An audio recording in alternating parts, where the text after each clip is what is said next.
Было понятно, мы верим в нашего имама, вот настолько мы знаем, к чему ведет наша ведь нашей веры, известно по всему миру.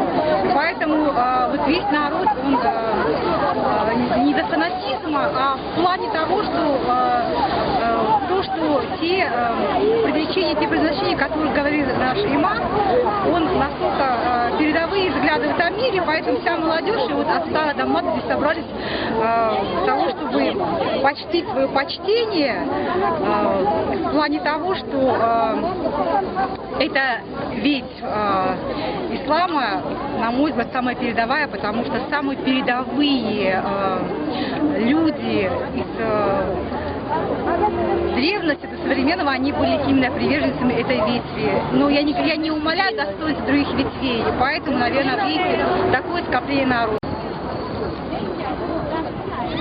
С нами, когда встречается, у него такие мысли, такие эти мнения.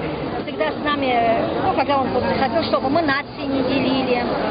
Вот, самое главное, чтобы все мы едины, чтобы никакой нации мы как враждебно не смотрели. Вообще он направляет молодежь к тому, чтобы молодежь в основном приобретала новые знания.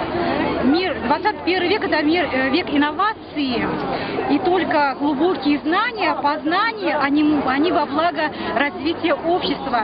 И где бы ты ни жил, в какой бы стране ты ни был, ты должен свои знания влагать в будущее своей страны, своего народа, своей родины. Мы очень рады идти, потому что здесь это Исмаильский центр, здесь вот очень много классов, библиотеки, наши дети могут здесь использовать какие-то книги, не то что наши дети, а все вот желающие.